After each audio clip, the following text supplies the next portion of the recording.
तो हेलो दोस्तों, क्या हाल है आप सभी की। उम्मीद करता हूँ सब बढ़िया होंगे। तो दोस्तों आज मैं एक्सप्लेन करूँगा प्राइम वीडियो पर रिलीज हुई बहुत ही इंटरेस्टिंग हॉरर सीरीज को, जिसका नाम है खौफ। काफी बढ़िया और हॉरर सीरीज है ये। इस सीरीज को क्रिएट किया है समिता सिंह ने। उम्मीद करता हूँ कि आपको ये सीरीज और एक्सप्लेनेशन पसंद आएगा।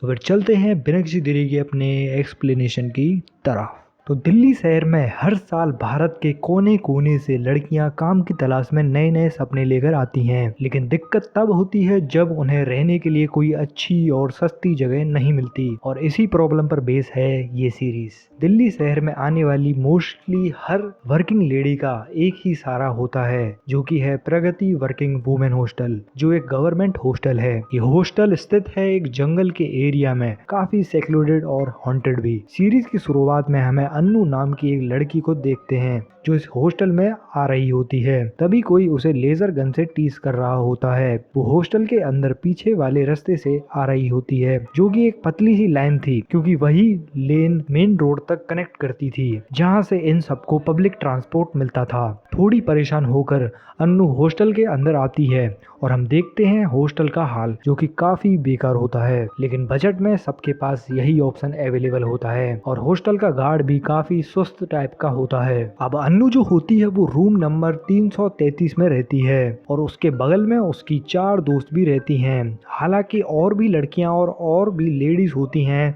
हॉस्टल में, लेकिन इन 5 का ग्रुप काफी फेमस होता है। इनमें से पहली है निक्की, जो अच्छे घर से है लेकिन बोलते वक्त हकलाती है। उसका बचपन से सबने मजाक बनाया, इग्नोर किया, लेकिन यहाँ पर कोई उसे जज नहीं करता। कोमल एक टाइम पर एक कॉल गर्ल थी, लेकिन अब वो सबसे दूर रहना चाहती है। रीमा धी अभी 1.5 महीना प्रेग्नेंट है। उनकी एक बेटी भी है, लेकिन वो यहाँ हॉस्टल में इसलिए रहा करती हैं क्योंकि उनके ससुराल वाले अगर जान जाएं कि फिर से लड़की होने वाली है तो वो बच्चा गिरवा देंगे। तो सी फील्स सेफ हियर। लाना एक एयर होस्टेस है, बिंदास, मॉडर्न, जिंदा दिल, एंड ऑब्वियसली इसमें है अन्नू, जिसने अपने बॉयफ्रेंड की सोसाइटी में बिना बताए फ्लैट रेंट पे ले लिया था, क्योंकि वो उसे और अपने घर वालों को इम्प्रेस करना चाहती थी। लेकिन उसकी दोस्त उसे बार बार समझाती है कि उसका बॉयफ्रेंड कभी उससे शादी नहीं करेगा, क्योंकि उसने कभी अन्नू के बारे में अपनी फैमिली को नहीं बताया। अब कहानी 6 महीने आगे बढ़ती है और हम देखते हैं एक शॉकिंग ट्विस्ट। अन्नू अब जिंदा नहीं है। एक ट्रक एक्सीडेंट में उसकी मौत हो गई है। सबसे बड़ी बात, उसे छोड़ने हॉस्टल से वार्डन ग्रेसी डुंगडुंग खुद गई थी और उसके सामने ही अन्नू खत्म हो गई। इस इंसिडेंट के बाद वो 4 लड़कियां बिल्कुल बदल जाती हैं। ना वो बाहर निकलती हैं, ना किसी से बात करती हैं। उन सबकी बॉडी पे ब्रूसेस और कट मार्क्स होते हैं। रूम नंबर 333 को बंद कर दिया जाता है। वार्डन हमेशा कहती रहती है कि उन 4 लड़कियों को हॉस्टल से बाहर निकलना होगा, लेकिन वो मना कर देती हैं। रात को हॉस्टल में हॉन्टिंग्स होती हैं, लेकिन ग्रेसी कभी इस पे ध्यान नहीं देती, क्योंकि अगर किसी ने सुन लिया तो हॉस्टल बंद हो सकता है। इस बीच एक और प्लॉट जुड़ जाता है। ग्वालियर से माधुरी किरण AKA मधु नाम की लड़की दिल्ली रेलवे स्टेशन पर अपने बॉयफ्रेंड अरुण से मिलती है। उसके कुछ अपने ड्रीम्स और डर होते हैं, जिनकी वजह से वो यहाँ आई होती है। मधु और अरुण दोनों ही ग्वालियर से हैं, लेकिन मधु उसकी जूनियर थी। अब दोनों एक साथ रहना चाहते हैं। अरुण एक हॉस्पिटल में काम करता है। वो मधु को अपनी रहने की जगह ले जाता है। वहाँ जाके मधु अपने काम को नोटिस करती है और फिर अरुण और मधु के बीच इंटीमेट मूवमेंट दिखाया जाता है। इसके बाद अरुण और मधु इंटीमेट होने लगते हैं, लेकिन मधु को तभी काले नकाब पहने कुछ लोग दिखते हैं, जिसकी वजह से वो रुक जाती है। यानी कोई ऐसा ट्रॉमा है जो दोनों के बीच बैरियर बन गया है और वो दोनों अपनी लाइफ को नॉर्मल बनाने की कोशिश कर रहे हैं। असल में मधु और अरुण की एक जान पहचान की लड़की है, जिसका नाम बेला है, या फिर कहो काइंड ऑफ अ कजन या दूर की फ्रेंड है, जिसके थ्रू मधु को यहाँ काम मिलता है। अब इंटरव्यू भी होता है और बेला के सोर्स से मधु सेलेक्ट भी हो जाती है। साथ ही बेला की शादी एक लड़के से होने वाली होती है, जिसका नाम नकुल होता है। उसे देखते ही मधु का रिएक्शन चेंज हो जाता है। क्लियरली कुछ तो होता है। एनीवेज, बेला मधु को रहने के लिए एक सस्ता हॉस्टल सजेस्ट करती है। गैस करो कौन सा हॉस्टल? जी हाँ, प्रगति हॉस्टल, जहाँ ग्रेसी से मिलने के बाद उनको रूम नंबर 333 मिलता है। मधु को रूम बढ़िया लगता है, लेकिन 6 महीने पहले की बात करें तो उस रूम की वाइब कुछ और ही थी। अब तो एकदम खंडर जैसा लगता है और और हाँ, रूम में एक ट्रंक भी पड़ा होता है। अब इस हॉस्टल में शिफ्ट होने के लिए ज्वाइनिंग लेटर, किसी गार्डियन का लेटर और सिग्नेचर भी चाहिए होता है। तो अरुण हेल्प मांगता है एक सीनियर साइकेट्रिस्ट डॉक्टर सोनी से, जिन्होंने अब अपना क्लिनिक घर पर ओपन किया है। वो अपनी बेटी क्यारा और बिल्ली राक्षस के साथ रहती है। सोनी को एक असिस्टेंट भी चाहिए होता है, तो मधु डबल काम करने लगती है। साथ ही रूम नंबर 333 में शिफ्ट होने का प्लान भी बना लेती है। अरुण मना करता है लेकिन मधु नहीं मानती। अब हम देखते हैं कि रूम 333 के अंदर 3 लड़कियां ऊर्जा बोर्ड खेल रही होती हैं, क्योंकि ये रूम हॉन्टेड बताया गया था। पहले तो सब नॉर्मल रहता है, लेकिन अचानक से एक जले हुए काले साए जैसे आदमी उन पर अटैक करता है। दरवाजा बंद हो जाता है और हॉस्टल उनकी चीखों से गूंज उठता है। ग्रेसी को कुछ पता होता है, लेकिन उसे लगता है कि ये सब लाना और उसके ग्रुप की हरकतें होंगी। अब एक और प्लॉट ट्विस्ट, ग्रेसी की एक पुलिस कांस्टेबल फ्रेंड होती है, ईलू मिश्रा, जो ड्रिंक करती है, बिंदास रहती है, लेकिन इस टाइम सैड है क्योंकि उसका बेटा जीवा पिछले 6 महीने से गायब है। जीवा पहले भी घर से भागता रहता था, लेकिन इस बार कुछ अलग है। ईलू कंप्लेंट भी फाइल नहीं कर सकती क्योंकि जॉब का रिस्क है। जीवा एक लड़का बब्बन और एक हकीम के साथ मिलकर इलीगल काम करता था, जैसे कि बिच्छू का तेल बेचना, लड़कियां लाना, ब्लैक मार्केट का काम। ईलू बब्बन को उठाती है लेकिन कुछ हाथ नहीं लगता। उसको पता ही नहीं होता कि उसका बेटा जीवा कहाँ गया। बब्बन की शॉप हकीम के क्लिनिक के सामने होती है और हकीम दवाइयां बेचता है। अब मधु फाइनली रूम नंबर 333 में शिफ्ट हो जाती है, जो काफी टाइम बाद खुला गया था। ग्रेसी मधु को वार्न करती है कि लाना के ग्रुप से दूर रहे, लेकिन मधु सबसे दोस्ती करने की कोशिश करती है।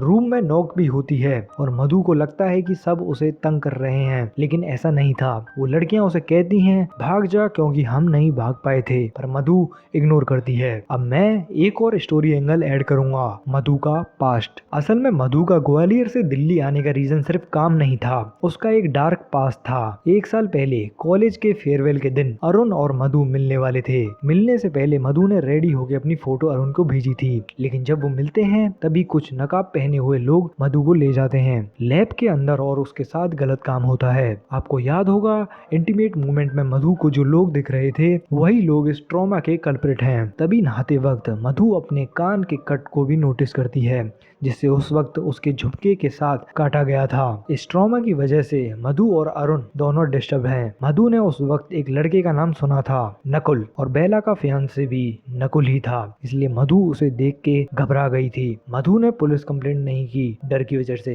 अपना डाउट क्लियर करने के लिए मधु नकुल के ऑफिस जाती है, जहाँ वो ग्वालियर का कनेक्शन ढूंढने की कोशिश करती है, लेकिन नकुल उसे देख लेता है। मधु डर के मारे भाग जाती है, कोई प्रूफ नहीं मिलता। उसे लगता है शायद वो ही पागल हो गई है। मधु दिल्ली में लोकल बस से ट्रेवल करती है, जहां उसे रोज लड़के छेड़ते हैं। वो अकेली पड़ जाती है लेकिन फिर भी स्ट्रॉन्ग बनी रहती है। अब सोनी की बेटी क्यारा के साथ मधु की बॉन्डिंग हो जाती है। उसकी बिल्ली राक्षस के साथ भी वो खेलती रहती है। क्यारा को हॉरर मूवीज का क्रेज होता है और एक दिन नॉस्फेरातु मूवी चल रही होती है। सब कुछ नॉर्मल लगता है, लेकिन तभी मधु को अपनी रूम में हॉन्टिंग फील होती है और हम भी उस रूम में बार बार एक जले हुए आदमी की शैडो देखते हैं। मीनवाइल ईलू मिश्रा अपने बेटे जीवा को ढूंढते ढूंढते पहुंच जाती है हकीम के पास। वहाँ एक बग्गा नाम का आदमी होता है जो पैसे वाला लगता है। उसको हकीम कुछ दवा देता है, बिच्छू और खून का मिक्सर। हकीम जीवा के बारे में कुछ नहीं बताता। ईलू उसे धमका देती है, लेकिन हकीम उसे अपना कार्ड देकर कहता है तुम वापस आओगी। हकीम एक मिस्ट्री मैन होता है, अजीब चलता है, हमेशा खांसता है, लगता है उसके अंदर एनर्जी ही नहीं है, जैसे वो भी किसी बीमारी से सफर कर रहा हो। आपको लग रहा होगा ये सब प्लॉट थोड़े अलग अलग हैं, लेकिन ट्रस्ट मी, थोड़ी ही देर में सब कुछ जुड़ जाएगा और तब समझ आएगा कि खौफ कितनी लेयर्ड और डीप सीरीज है। अब हॉस्टल के अंदर हम देखते हैं ग्रेसी और ईलू अपने एक कार निकालती हैं जो काफी समय से नहीं निकली थी, वही कार जिसमें अन्नू को लेके जाया गया था और उसके बाद वो एक्सीडेंट हुआ था। अब हम लाना को देखते हैं जिसके गले पर कुछ मार्क्स होते हैं। ये 4 लड़कियां अब डर गई हैं, पर ग्रेसी उनको वहां से जाने को कहती रहती है, लेकिन कोई नहीं मानता। लड़कियां हॉस्टल से बाहर भी नहीं जाती, जैसे कोई फोर्स उनको वहां बांध रहा हो। ईलू ग्रेसी को हकीम के बारे में बताती है। हकीम आता है, रूम नंबर 333 को देखते ही कहता है यहाँ कुछ तो है। रूम अपने आप लॉक हो जाता है। आईने में वही काला साया दिखाई देता है जो हकीम हकीम को हवा में उठा लेता है। हकीम कहता है ये लड़की ज्यादा दिन जिंदा नहीं रहेगी, लेकिन बदनामी के डर से ग्रेसी हकीम को हॉस्टल से निकलवा देती है। पर रात में हकीम वापस आता है, लाना को बाहर आने के लिए कहता है और लाना के गले में वापस से वही रोप मार्क्स आ जाता है, जैसे किसी ने उसे लटका दिया हो, कि वो रस्सी उसको हॉस्टल में कोई खींच रहा हो। विच एक्सप्लेन्स कि ये चारों लड़कियां बाहर क्यों नहीं निकल पा रही हैं। वो साया उनको बाहर जाने नहीं दे रहा था।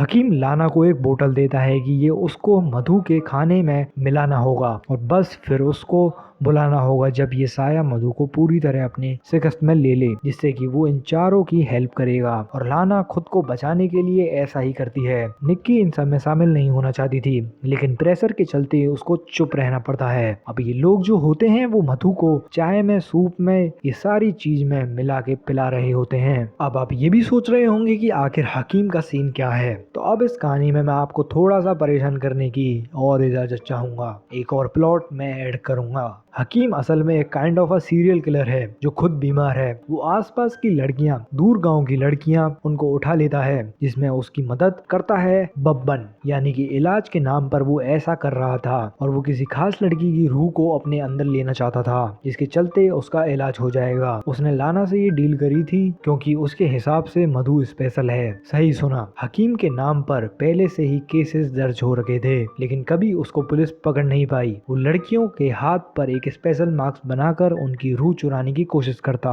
काला जादू करता। सेम केस ईलू मिश्रा भी रिपोर्ट करती है ताकि वो इनडायरेक्टली अपने बेटे तक पहुंच जाए, लेकिन उसको उसका बेटा नहीं मिलता। बट सच ये है कि हकीम का मकसद लड़कियों को बचाना नहीं बल्कि खुद को बचाना था। अब रात का वक्त आता है जहां पर मधु को दिखाया जाता है जो अपने रूम के अंदर सोने की कोशिश कर रही होती है। इनफैक्ट वो नींद की गोलियां भी लिया करती थी, जिसके चलते उसको नींद आया करती थी, अदरवाइज वो सो तक नहीं पाती थी। और इस चीज का अंदाजा अरुण को भी स्टार्टिंग में ही हो गया था, क्योंकि उसने उसके बैग के अंदर गोलियां देख ली थी। अब तभी मधु को उसके रूम के अंदर बंद पड़े ट्रंक के अंदर से एक बिच्छू आता हुआ नजर आता है। उसको एक स्लीप पैरालाइज टाइप का मूवमेंट होता है और फिर उसके ऊपर वही काला साया आ जाता है। खैर अगले दिन जब उसकी आंख खुलती है तो उसके एंकल पर बिच्छू के काटने का निशान होता है, यानी कि वो सपना नहीं था, सब कुछ सच था। मधु इतनी डरी होती है कि उसको समझ नहीं आता क्या करे, यानी कि वो सपना था या फिर सच। अब मधु नकुल के घर पहुंच जाती है अपने डाउट को क्लियर करने के लिए। अब वहां जाके नकुल साफ इनकार कर देता है कि वो तो ग्वालियर कभी गया ही नहीं और उसके पिता को डायमेंशिया है जिनकी देखभाल उसको करनी पड़ती है और वो काफी रेप्यूटेड पर्सन है। इसके चलते मधु को भी ये बात समझ आ जाती है। अब आप ये भी सोच रहे होंगे कि अपने बॉयफ्रेंड अरुण को छोड़कर वो अकेले क्यों गई। तो असल में जब अरुण और मधु डेट पर गए थे तो पास्ट को लेकर उसने कुछ कमेंट पास कर दिया था, जिसके चलते उनका काइंड ऑफ अ ब्रेकअप हो गया। साथ ही साथ और भी कुछ ऐसी चीजें थी जिनके चलते ऐसा हुआ था और मधु को नकुल पसंद आने लगा था, क्योंकि उसको लगा उसने नकुल को गलत समझ लिया है और ये वो व्यक्ति नहीं है जिसने 1 साल पहले उसके साथ गलत काम किया था। अब बात करते हैं हकीम के बारे में। तो हकीम असल में लड़कियों को मारकर उनका खून घाटा करके उसी से दवाई बनाया करता था और उसको एक ऐसी लड़की की तलाश थी जिसकी रूह से वो खुद का इलाज कर सके, और इसी चक्कर में उसने काफी सारी लड़कियों का कत्ल किया था। बब्बन और जीवा उसके साथ जुड़े हुए थे, दोनों उसका साथ दे रहे थे, लेकिन एंड में बब्बन ने भी उसका साथ छोड़ दिया। लेकिन जीवा के बारे में किसी को कोई खबर नहीं थी। मैंने आपको बताया था कि बग्गा नाम का इंसान हकीम के पास आता था, लेकिन उसकी दवाई का उस पर कोई असर नहीं हुआ, तो हकीम उसको भी बेरहमी से मार डालता है क्योंकि वो उसको धमकी दे रहा था। खैर फाइनली पुलिस को एक सड़ी गली हुई लाश मिलती है जो यमुना नदी में फेंकी गई थी, और ये लाश किसी और की नहीं बल्कि जीवा की थी। उसको 6 महीने पहले ही खत्म कर दिया गया था। और ये सुनकर तो ईलू मिश्रा की रूह कांप जाती है। उसका लड़का हमेशा गलत काम करता था, जैसे कि उसने किसी की आंख फोड़ दी थी, लड़कियों को छेड़ता था, नशा करता था, हकीम से कुछ लड़कियों को सुधारने के लिए काला जादू भी सीख रहा था। यहाँ पर माँ की ममता इस हद तक थी कि ईलू मिश्रा फिर भी उसके पीछे रोती रहती थी। वो अपने पति से भी अलग रहा करती थी क्योंकि वो उसके साथ मारपीट करता था। उसी के साथ वो ग्रेसी के साथ मिलकर दारू भी पिया करती थी। अब ये सारी बातें ईलू मिश्रा के सीनियर पुलिस ऑफिसर उसको बताते हैं और वो ये भी देख लेती है कि एक हाई प्रोफाइल केस आया हुआ होता है जो कि था मिस्टर बग्गा के मिसिंग होने का। और हम जानते हैं कि बग्गा का क्या हुआ। बग्गा को तो ऑलरेडी हकीम खत्म कर चुका था। जैसे जैसे सीरीज आगे बढ़ती है हम देखते हैं कि मधु का पोजीशन बढ़ता चला जाता है, उसके घाव भी बढ़ रहे होते हैं और नकुल उसको पब में भी इनवाइट करता है जहाँ पर उनके बीच में किस भी हो जाती है। लेकिन तभी वहाँ पर दो लड़के नकुल को नकुल भैया कहकर बुलाते हैं, जिसके बाद मधु वहाँ से भाग जाती है क्योंकि जब उसके साथ गलत काम किया गया था तब भी ये सेम आवाज़ उसने सुनी थी और उसको फिर से नकुल पर शक होने लगता है। नकुल उसको बार बार कॉल्स करता है लेकिन वो उसकी कॉल्स को अटेंड नहीं करती। अब ये सारी चीजें चल रही होती हैं कि तभी कुछ झलक दिखाई जाती हैं कि अन्नू भी मधु की तरह पोजेस्ड हुई थी और इसी काले साए ने उसको डराया था और ट्रक के सामने धक्का दे दिया जिसके चलते कि वो खत्म हो गई और तब से ही बाकी चारों लड़कियां इसी हॉस्टल में कैद हैं। फिर प्रेजेंट में दिखाया जाता है कि निक्की के घर वाले उसको लेने आए हुए होते हैं लेकिन जैसे ही वो हॉस्टल से बाहर जाते हैं नाक से खून आने लगता है और बस तुरंत ही उसको वापस लाया जाता है। सबको समझ आ गया था कि कुछ तो गड़बड़ है और इसी के चलते मधु डॉक्टर सोमिनी को अपने पास्ट और रूम के अंदर के साए के बारे में बता देती है। तो डॉक्टर सोनी अब हॉस्टल में आकर सबसे बात करती हैं। वो कोमल को बाहर लाती हैं लेकिन ये काला साया उसके चेहरे पर भी खरोंच के निशान छोड़ देता है। डॉक्टर सोनी ये देखकर खुद भयभीत हो गई थी। उसको लगता है कि ये शायद से मास हाइड्रेसिया टाइप की कोई चीज हो गई है। तभी मधु वापस से अरुण से कनेक्ट करती है, वो इंटीमेट होते हैं और दोनों फिर से एक हो जाते हैं। लेकिन तभी रास्ते में मधु को लिफ्ट देने के लिए नकुल आता है।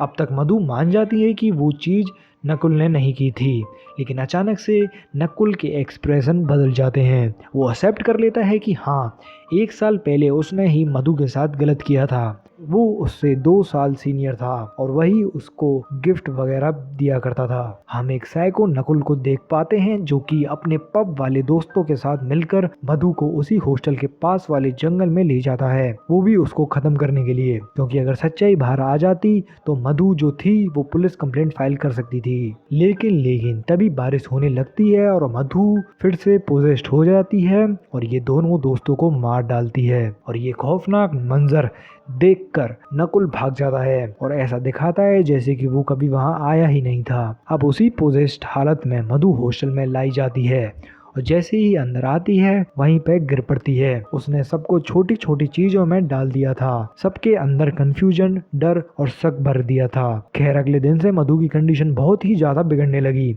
वो अरुण को सब कुछ बता देती है कि उसके अंदर कुछ तो है, कुछ ऐसा जो उसे कंट्रोल कर रहा है। उसने 2 लड़कों को मार दिया है और नकुल वही इंसान है जिसने ये सब कुछ शुरू किया था। मधु ने डॉक्टर सोनी की बेटी क्यारा को भी डरा दिया था। उसके पोजीशन 2 बार क्लियरली दिख चुका था और जो बिल्ली रोज मधु के साथ आया करती थी वो भी अब मधु से डरने लगी थी। अब हॉस्टल के अंदर जो बाकी लड़कियां होती हैं वो मधु को सजेस्ट करती हैं कि वो एक बार हकीम के पास जाए। उसका कहना होता है कि वही उसको ठीक कर सकते हैं और होता भी वही है। मधु उस हकीम के पास चली जाती है लेकिन जैसे ही वो वहां पर पहुंचती है हकीम उसे भी बेहोश कर देता है और बेहोशी में ही उसे नीचे बेसमेंट में ले जाता है। बेसमेंट में एक कोने में बग्गा की लाश पड़ी होती है, वही बग्गा जो कि अमीर होता है और कुछ दिन पहले अचानक गायब हो गया था। हकीम मधु की रूह को खींचने की कोशिश कर रहा होता है, उसकी बॉडी से सोल निकालने की, लेकिन तभी ईलू मिश्रा वहाँ पे पुलिस के साथ रेड मार देती है। बेसमेंट के अंदर सब कुछ एक्सपोज हो जाता है। मधु को वहाँ से बचा लिया जाता है, वो भाग जाती है लेकिन हकीम घबराता नहीं। वो ईलू मिश्रा की आंखों में आंख डाल के कहता है उस रूम के अंदर जो रूह है वो जीवा की है और उसे बात करनी है तो ईलू तुम्हें वापस वहाँ आना ही पड़ेगा। फिर वो बेसमेंट से निकल जाता है चुपचाप। अब ईलू मिश्रा को फाइनली ये भी पता लग जाता है कि हॉस्टल के उसी कमरे रूम नंबर 333 में जीवा को मारा गया था। जब जीवा गायब हुआ था उसका फोन आखिरी बार इसी एरिया में एक्टिव था और उसी रात से वो छुपा राज शुरू हुआ था। एक एक करके सारे राज खुलते जा रहे थे, लेकिन अभी भी एक राज बाकी था। मधु और अरुण को ये तो पता लग गया था कि नकुल ही असली विलन है, लेकिन तभी अरुण एक और शॉकिंग बात बताता है। मैंने ही अपने दोस्तों को मधु की वो फंक्शन वाली फोटो फॉरवर्ड की थी, सिर्फ ये दिखाने के लिए कि उसके साथ जो उसकी गर्लफ्रेंड है वो कितनी सुंदर है। और फिर उसके बेवकूफ दोस्त ने वो वाली फोटो अपने लड़कों के पूरे ग्रुप में फॉरवर्ड कर दी थी, और उसके बाद ही नकुल ने अपना गेम खेला था। लेकिन जब अरुण जाके नकुल को फेस करता है तो नकुल बिल्कुल ही चिल्ड रहता है। वो कहता है कि उसे इससे कोई फर्क नहीं पड़ता, जो करना है कर लो। उल्टा वो अरुण को धमकाने लगता है कि उसके दोस्तों के मर्डर के इंजाम में वो भी अरुण को जेल भिजवा देगा, क्योंकि उसके पास स्ट्रॉन्ग सोर्स हैं। एनीवे, तभी हम देखते हैं कि हॉस्टल के अंदर डॉक्टर सोनी आती है, निक्की के फैमिली मेंबर्स को बुलवा लेती है और निक्की को एनेस्थेसिया देके हॉस्टल से ले जाया जाता है। ये सब इसलिए कि लोगों को ये प्रूफ दिखाया जा सके कि हॉस्टल के अंदर कुछ भी पैरानॉर्मल नहीं हो रहा, ये सब साइकोलॉजिकल इशू है। ग्रेसी भी उनके साथ ही जा रही होती है, लेकिन रास्ते में उन दो लड़कों की लाश मिलती जाती है जिसको मधु ने मार दिया था। अब हॉस्पिटल के अंदर MRI मशीन में निक्की को डाला जाता है और बस तभी निक्की ऑन द स्पॉट खत्म हो जाती है, यानी उस स्पिरिट ने, उस रूह ने उसको मार दिया था। और जैसे ही खबर कोमल, लाना और रीमा तक पहुंच जाती है, उनके तो होश उड़ जाते हैं। उन्हें अब पूरी तरह से समझ आ गया था कि वो अब कभी भी नहीं बचेंगी। इस न्यूज़ के आते ही गवर्नमेंट हॉस्टल के ऊपर स्ट्रिक्ट एक्शन ले लेती है। ग्रेसी सभी स्टूडेंट्स को हॉस्टल छोड़ने के लिए कह देती है। खैर, तब तक हम देखते हैं कि फाइनली मधु फुल पोजीशन में आ चुकी होती है। उसके पैर का घाव भी और ज्यादा गहरा और बड़ा हो चुका था, और इलू मिश्रा को अब सब समझ आ चुका था कि ग्रेसी और इस हॉस्टल ने उससे क्या क्या छुपाया था। और दोस्तों, अब यहाँ पर खुलते हैं इस भयानक खौफ सीरीज के असली पत्ते। आखिर हुआ क्या था, और ये रूम यानी कि रूम नंबर 333 हॉन्टेड कैसे हुआ। तो जीवा जो था ना, वो असल में नशा किया करता था और इसी हॉस्टल में रहते हुए पेंट का काम करता था, और ये काम उसको ग्रेसी ने दिया था। इसके बारे में उसकी माँ को कुछ भी नहीं पता था। अब रूम नंबर 333 के साइड में जो हमें पेड़ और पेंटेड हाथ दिखते हैं ना, वो सब जीवा के सामने ही इन 5 दोस्तों ने किया था। लेकिन तभी जीवा के हाथ पे एक काफी गहरा कट लग जाता है, और अन्नू जो थी वो एक साफ दिल की लड़की थी, तो उसने तुरंत जीवा की पट्टी कर दी। लेकिन तभी जीवा की लेजर लाइट नीचे गिर जाती है। तो सीरीज की शुरुआत से लेके अब तक अन्नू को और बाकी लड़कियों को जो भी छेड़ रहा था वो कोई और नहीं बल्कि जीवा ही था। और ये जानते ही रीमा जीवा को एक जोर का थप्पड़ मार देती है, लेकिन जीवा उन सबको गालियां देकर उल्टी सीधी बातें बोलता है और निकल जाता है, ये कहते हुए कि वो सबसे बदला लेगा। खैर, अब इसके बाद सीन शिफ्ट होता है न्यू ईयर ईव पर, यानी 31 दिसंबर, जहाँ पर अन्नू के बॉयफ्रेंड की सोसाइटी में उसने एक फ्लैट लिया था, वहीं पार्टी रखी गई थी। और उसी दिन अन्नू के बॉयफ्रेंड के घर में एक फैमिली फंक्शन भी चल रहा होता है, जिसके अंदर अन्नू इनवाइटेड नहीं होती। अब सब उसको समझाते हैं कि उसका बॉयफ्रेंड उसे धोखा दे रहा है, लेकिन फिलहाल लड़कियां उस फ्लैट में चिल कर रही होती हैं, पार्टी कर रही होती हैं। तभी उस घर के लैंडलॉर्ड आता है और उन्हें वहां से निकाल देता है। वजह ये होती है कि उन दोस्तों में एक लड़की कॉल गर्ल हुआ करती थी, और उसके कारण लैंडलॉर्ड के लड़के और उसके दोस्तों का इंटेंशन लड़कियों के साथ पार्टी करने का होता है, इंटीमेट होने का होता है। लेकिन ऑब्वियसली लड़कियां कंफर्टेबल नहीं होती हैं, इसलिए लैंडलॉर्ड गुस्सा हो जाता है और कह देता है कि सिर्फ चाबी मिली थी, कोई एग्रीमेंट साइन नहीं हुआ था। और ये सब न्यू ईयर की शाम में हो रहा होता है। तभी निक्की, कोमल, रीमा और लाना एक ऑटो से वापस हॉस्टल के लिए निकल जाती हैं, और फिर बीच रास्ते में उनके साथ लड़के छेड़ते भी हैं, और जो ऑटो वाला था वो सिगरेट पीने के चक्कर में उन्हें रास्ते में ही उतार देता है, जो कि दिल्ली जैसे शहर में एक बहुत ही बेकार और डेंजरस चीज है। ये लड़के पीने वगैरह और छेड़ना बहुत ही घटिया लगता है, लेकिन किसी तरह वो सब हॉस्टल वापस आ जाती हैं, और अन्नू जो होती है वो अपने बॉयफ्रेंड को कन्फ्रंट कर रही होती है, जहां उसको ये एक शॉकिंग चीज पता चलती है कि उसके घर में कोई पार्टी नहीं थी बल्कि उसकी एंगेजमेंट हो रही थी, यानी कि अन्नू का बॉयफ्रेंड एक फ्रॉड इंसान था। वो सोचता है कि जब अन्नू की फ्रेंड ही ऐसी है तो अन्नू भी वैसी ही होगी, और ये सुनकर अन्नू का दिल टूट जाता है। वो वापस हॉस्टल के पीछे वाली लेन से आ रही होती है, जहाँ से बसेस वगैरह मिलती थी जो उसे ड्रॉप किया करती थी। तभी फिर से जीवा नशा की हालत में लेजर लाइट से उसको टीज करता है, क्योंकि थोड़ी देर पहले ही वो बब्बन के साथ दारू पी रहा था, और उसने हकीम की दी हुई ड्रिंक भी ली थी। लेकिन बब्बन इस सब में उसका साथ नहीं देता और वो वहाँ से चला जाता है। और जीवा उसी रात अपनी माँ से झगड़ा करके आया होता है और उसकी माँ से उसकी आखिरी बात न्यू ईयर ईव वाले दिन ही होती है। उसी वक्त हम ये भी नोटिस करते हैं कि रात को ईलू और ग्रेसी भी पार्टी कर रहे होते हैं, लेकिन ईलू और ग्रेसी को आइडिया नहीं था कि जीवा हॉस्टल में होगा। खैर, अब अन्नू इतने गुस्से में होती है कि वो जीवा को बोलती है, हिम्मत है तो अंदर आके दिखा। और गार्ड भी दारू पी के सोया होता है। अब कोमल, अन्नू, रीमा, लाना और निक्की टेरेस पे पार्टी कर रही होती हैं। तभी जीवा वहाँ पे आ जाता है और अन्नू को जबरदस्ती किस करता है और बस वो दिल्ली केस वाली बात दोहरा देता है, जिसके चलते रीमा गुस्से में आकर जीवा के शरीर में आग लगा देती है। वो बुरी तरह जल के वहीं गिर जाता है। लेकिन तभी हॉस्टल के बाहर से ईलू और ग्रेसी आ जाते हैं, जो टेरेस पे जलती हुई आग देखकर गुस्से में आ जाते हैं और वो टेरेस की तरफ भागते हैं। तब तक ये लड़कियां किसी तरह से जीवा को रूम नंबर 333 की उसी ट्रंक के अंदर बंद कर देती हैं। लेकिन ये सब यहीं पर ख़त्म नहीं होता। अपनी माँ की आवाज़ सुनकर जीवा माँ माँ चिल्लाता है, लेकिन तभी उसके ऊपर अनूप बैठ जाती है। अब ईलू ने ये सब देखा भी था। उसने देखा था कि लड़कियां कुछ तो लेकर जा रही हैं, लेकिन नशा होने के कारण उसे कुछ समझ नहीं आता कि वो क्या लेकर जा रही होती हैं। लेकिन अब उसे सब कुछ समझ आ गया था। और दोस्तों, इसी ट्रंक के अंदर जीवा के प्राण निकल गए थे, जिसकी वजह से उसकी स्पिरिट उसी रूम के अंदर बस गई थी। और उसके बाद अन्नू की मौत हुई। निक्की की मौत का कारण भी यही था। सबसे बड़ी बात, वो जीवा इसलिए इन सब लड़कियों को वहाँ से बाहर नहीं निकलने देता था। यहीं पर मधु का पोजेस्ड होना, वो 3 लड़कियाँ जो ऊइजा बोर्ड खेल रही थी, इन सब के साथ क्या हो रहा था हमें अब समझ में आ जाता है।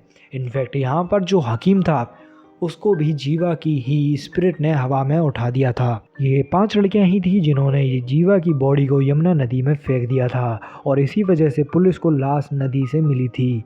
और सबसे बड़ी बात, ग्रेसी ने कार काफ़ी टाइम बाद निकाला था और इसी कार के अंदर ये लड़कियां जीवा की लाश को डिस्पोज करने के लिए यमुना के पास लेके गई थी। एनीवेज, अब प्रेजेंट टाइम में हर जगह हकीम के बारे में खबर आ चुकी होती है। मीनवाइल हम देखते हैं कि रीमा की डिलीवरी भी हो रही होती है और तब एकदम से यहाँ पर मधु फुल पोजीशन में आ जाती है।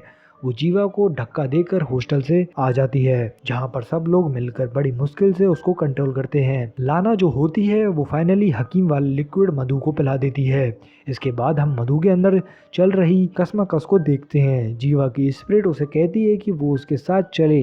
उसने उसके अंदर की सब चीजें देखी हैं, उसको बचाने की कोशिश करी है। अब वो रहे या ना रहे, वो अपना बदला नकुल से ले ले। अब वो उसकी इच्छा पूरी कर देती है। एनीवेज, ईलू भी ग्रेसी से कहती है कि उसको सब पता था और ग्रेसी बस यही कहती है कि उसको इन सब के बारे में कोई आइडिया नहीं था। और वैसे ही भी जीवा कोई अच्छा इंसान नहीं था, वो गलत इंसान था। इसके चलते ईलू रूम नंबर 333 में आ जाती है, जहाँ पर मधु बंधी हुई थी और पोजीशन में थी। तब तक हकीम भी वहाँ पे आ चुका होता है, जिसको ईलू ही लेकर आई थी, जिसके पास जिंदा रहने के लिए ज़्यादा वक्त नहीं था और उसको मधु की रूह किसी भी हालत में चाहिए थी, जिसको ग्रेसी मारने की कोशिश करती है। लेकिन वो हकीम को लेकर नीचे गिर जाती है, जिसके अंदर हकीम तो बच जाता है लेकिन ग्रेसी खत्म हो जाती है। अब पूरे हॉस्टल की लाइट चली जाती है, सिर्फ रूम नंबर 333 और 332 में लाइट रहती है। ईलू आकर जीवा की स्पिरिट से रिक्वेस्ट करती है कि वो मधु को छोड़ दे। तब हम देखते हैं कि मधु ने अपने अंदर से जीवा को बाहर कर दिया था, या फिर उसने अपनी माँ की बात मान ली थी, जिसके चलते रूम नंबर 333 पूरी तरह तबाह हो जाता है। फ्लोर की टाइल्स तक टूट जाती हैं और जीवा की माँ भी खत्म हो जाती है। अब हकीम को लड़की की रूह तो नहीं मिलती, लेकिन जीवा को हकीम का शरीर मिल जाता है, जिसके चलते वो बची हुई 3 लड़कियों को मारने आता है, क्योंकि उसके हिसाब से उन्होंने ही उसको वहाँ बंद किया, उन्होंने ही तो उसको मारा था। अब हकीम के अंदर का जीवा रीमा की न्यूबॉर्न बेबी कोमल और लाना को मारने आता है, लेकिन उससे पहले लाना मधु को देखकर उसको ख़त्म करने आती है। लेकिन मधु अब नॉर्मल होती है और कोमल उसको छोड़ने के लिए कह देती है। मधु अब जाने लगती है, लेकिन जैसे ही उसको लगता है कि हकीम के अंदर जीवा की रूह आ गई है, तो वो मदद करने वापस लौट आती है। हम देख पाते हैं कि कोमल के बाल तक उसने उखाड़ दिए थे। लेकिन फाइनली मधु एक एक्स की मदद से हकीम का सर काट कर सबको बचा लेती है। इस तरह सभी को बचा लिया जाता है। अब डॉक्टर सोनी वहाँ आती है और पुलिस से डील करती है। वो पुलिस से भी कहती है वैसे भी हकीम बहुत बड़ा सीरियल किलर था और अगर उसको मार दिया गया तो क्या हुआ, क्योंकि अगर मधु ये नहीं करती तो वो उन सबको खत्म कर सकता था। खैर अब लाना, कोमल और रीमा इतने महीनों बाद हॉस्टल से बाहर जा रही होती हैं और शायद अब वो अपने घर लौट जाएंगी। और अरुण अभी भी जिंदा था, हॉस्पिटल में था, जिसके पास सिर्फ मधु रहती थी। अब आपको लग रहा होगा कि सारे प्लॉट्स तो क्लियर हो गए, लेकिन एक प्लॉट और है, अभी भी बाकी है, जो मैंने आपको पहले भी बताई थी, जो कि किसी और की नहीं, नकुल की थी। नकुल की शादी बेला से हो रही होती है कि तभी पुलिस उसे उसके दोस्तों के सिलसिले में पूछताछ करने लगती है। तो बेला उल्टा मधु और अरुण को फंसाने की कोशिश करती है, लेकिन नकुल उससे परेशान होके एक होटल रूम में चला जाता है और फोन पे उसे डांट भी देता है, जिसके चलते बेला नीचे रो रही होती है। लेकिन तभी हम देखते हैं कि मधु का डेमोनिक रूप नकुल के सामने आता है और उसको बुरी तरह डरा देता है, जिसके चलते वो तुरंत वहीं स्पॉट पे खत्म हो जाता है और बेला समेत सारे गेस्ट ये देखकर शॉक हो जाते हैं। और तभी शॉकिंग ट्विस्ट ये मिलता है कि हम मधु को हॉस्पिटल में अरुण के पास देखते हैं, जो कैमरा की तरफ वियर्ड नज़र से कुछ देख रही होती है, विच मीन्स कि उसके अंदर कहीं ना कहीं एक डेमोनिक अंश अभी भी छुपा हुआ है। और अब वो फाइनली दुनिया से लड़ने के लिए रेडी है। अब वो पहली वाली डरपोक मधु नहीं रही, वो दुनिया को फेस करने के लिए रेडी है। और यहीं पर हमारी खौफ सीरीज़ ख़त्म हो जाती है। तो दोस्तों आज की वीडियो में इतना ही। अगर आपको एक्सप्लेनेशन पसंद आया हो तो वीडियो को लाइक कर देना, चैनल को सब्सक्राइब कर देना और कमेंट में बताना कि आपको ये सीरीज़ और इसका एक्सप्लेनेशन कैसा लगा। मैं मिलता हूँ नेक्स्ट वीडियो में, जब तक के लिए बाय बाय।